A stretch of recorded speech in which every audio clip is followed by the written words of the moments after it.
Hey, Way. Hey, how's it going, Nicholas? How are you? Very good. How are you? Congratulations on the new job, my friend. Thank you. Thank you. Quite the change of life. I'll say that much. Where are you living now? So I had a temporary apartment near the office in Ezin to start with, and now my family are here. So we're in Lausanne, which is Okay, that's nice. good setup. Yeah, just below the station near the parks and the lake and stuff. So it's lovely. Fantastic. You know, the first thing that I dig about the Aquaracer is the fact that the watch has almost no straight lines, right? It's funny because I guess because of the rotating bezel that's used to gauge elapsed dive time. Almost every other dive watch is based on circles. So you've got a circular dial, you've got a circular bezel, you usually got a circular lollipop seconds hand as well, right? But in this watch, everything is a straight line. You've got a 12-sided bezel, you've got 8-sided hour indexes. Oh yeah, I should mention also, usually you've got round luminous plots as well, right? You've got a case back that's 12-sided as well. You've got looking at the watch, I found it really interesting because the only like round form I could find was basically for the crown guards, right? So sure. What I think is cool about it is that when you look at this from across the room, you're like, oh, I know exactly what that is. And I think that that's important. Tell me a little bit about the visual distinction that you think is key in creating something that is, meant to be a new iPhone. Yeah. I mean, for me, this is a fascinating topic because, when you look at where the 844 comes from, it's quite easy for us to say that, the company was in quite a hot spot at the time and we needed a dive watch to, keep things turning around. And, we knew that there were other very successful Swiss luxury dive watches in the marketplace. And we knew that we could do something, different and fill a niche. And when you look at the original 844 versus what else was on the market at the time, you look at the sculpting of the crown guards, you look at the profile of the lugs, it's a much more organic and, smooth form than what others were producing at the time. And it's great that we've been able to kind of continue this lineage between, these curves, these straight lines, and, bring them all together with the new Aquaracer. And, hats off to the design team. They've really managed to blend these things together into a really ergonomic and, great quality product. Yeah, the history is also really interesting, and I love these stories about people trying to survive the quartz crisis, right? Yeah, and kind of trying to do whatever and I think it was really interesting because that when Heuer made that initial foray into diving watches with the 844, they didn't even manufacture them the first couple of years. Sure, right?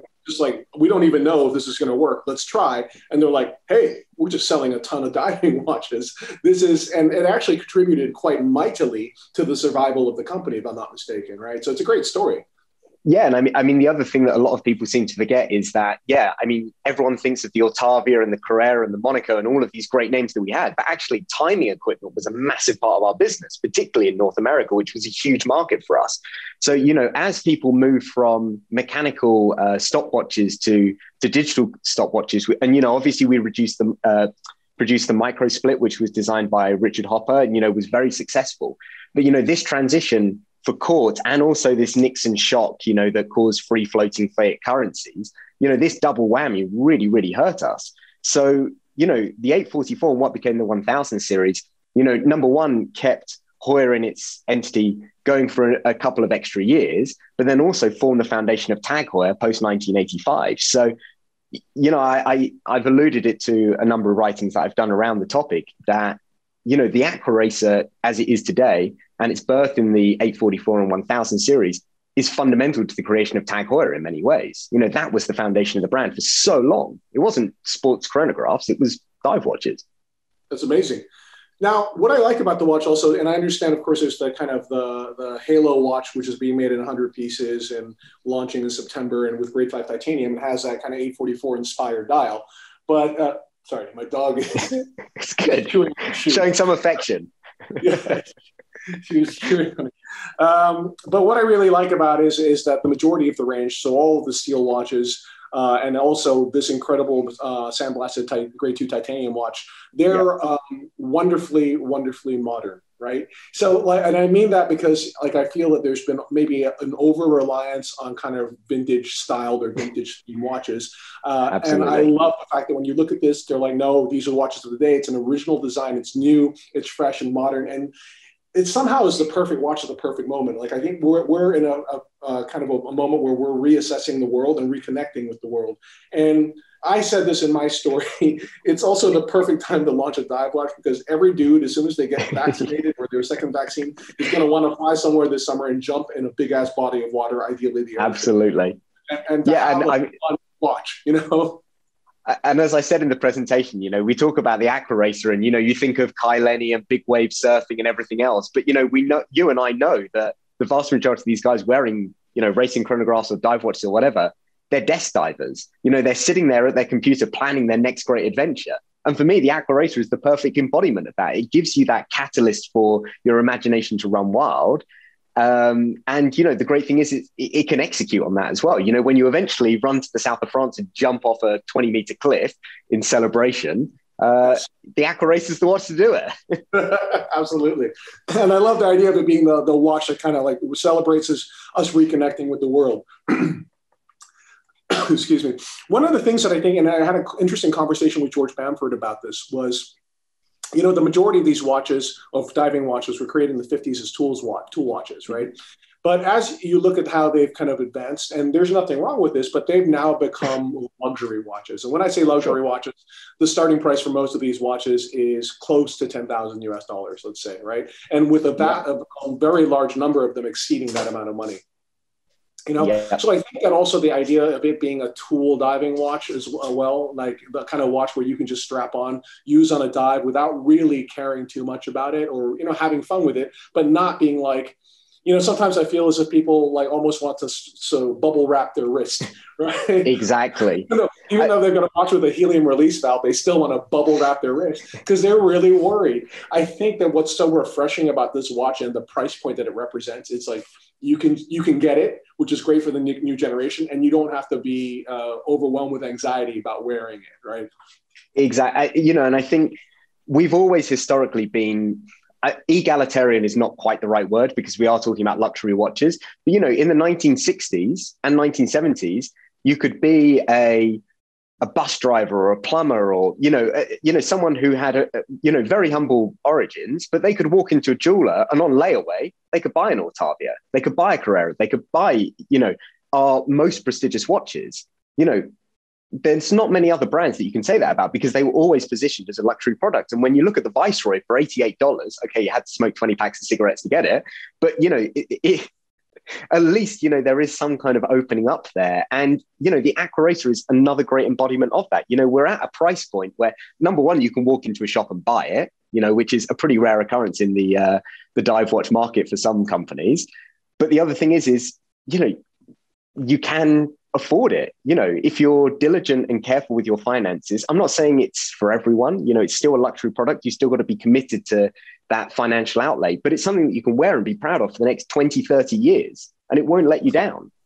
I love that. And I feel as if that, you know, it's so important to both from a perspective of being able to reach a much broader audience, but also to connect with the next generation as well. You know, I have this conversation all the time, and it's like, and a lot of times people say, oh, but the next generation is not interested in watches. And I'm like, I think you're wrong, right? I think otherwise, you know, why would Daniel Wellington even exist? You know, I think the problem is that for a lot of these watches, either they're too expensive or they're so unattainable because of their scarcity or their, you know, supposed scarcity that like it just becomes an impossibility for a young person, right? It's kind of like for a young person saying like, hey, is one of your objectives in life to own an apartment in central London? It's kind of like, dude, that's just never going to happen, right? Sure. And that's the big issue is for a lot of, you know, fine Swiss watches, it's like performance art, right? Like you can see it from a distance, you can witness it on Instagram, but like, can you own it? Not really, you know, because of price point and because of perceived scarcity, because of rampant speculation in the marketplace. You know, that's the great thing about something like an Aquaracer. It really goes back to the origins of what a sports watch was about. You know, you would walk into a jeweler and say, I could buy a, you know, 18 karat gold dress watch for, you know, my wedding or, you know, to commemorate my promotion, or I could spend a bit less money and get something I can wear every day for the rest of my life and not worry about it. And the Aquaracer truly is that watch, you know, and you don't have to worry about it. You know, people might be a little bit dismissive about the caliber fitted inside, but this is something that we know is totally robust, totally reliable, and can be serviced by, virtually anyone. So, Yeah. it's really goes back to the core of what these sports watches were about.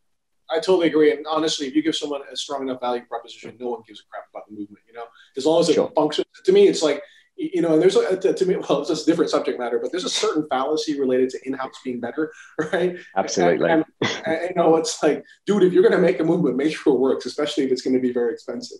But absolutely. The thing I love about the Aquaracer is, even though it's accessible in price, from a quality perspective, there's zero compromise. And I'm going to give you a couple of examples. One of the things that I've always been saying is like, dude, why is it that there's only basically 2 watch brands that have luminous elapsed time indexes in their bezels, right? One of them is ceramic, and the other one is using sapphire crystal on it, right? And everyone's like, oh, well, it's very expensive, this and that. I'm like, I'm sure it's feasible, right? And I love the fact that the Aquaracer is just like, boom, here you go, right? So I know that in the steel watches, it's just the inverted triangle, but that's cool. That's the most important information that you want, right? And then in the grade 2 titanium, grade 2 and grade 5 titanium watches, it's all the indexes as well, which I think even at that price point is still pretty spectacular. So I think that I love the fact that there's kind of like, we want to make a dive watch that was accessible, that was a tool watch, but yet there's no compromise. In fact, we're over-delivering in terms of value.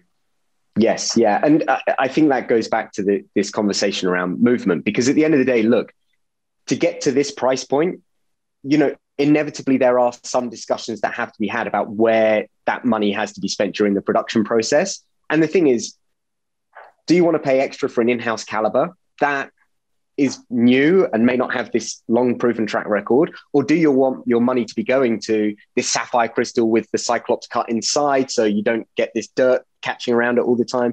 Do you want this like 2-color luminous so you can track the minutes on the bezel? Do you want this beautiful case execution that we've had? The clasp on the bracelet? These are the things that you touch and use every day. These are the things that you interact with. You only know about a movement when it stops working. You have to take it in for servicing. But whereas luminous, you roll over in the middle of the night and you see it and you're like, oh, my watch is glowing. This is value.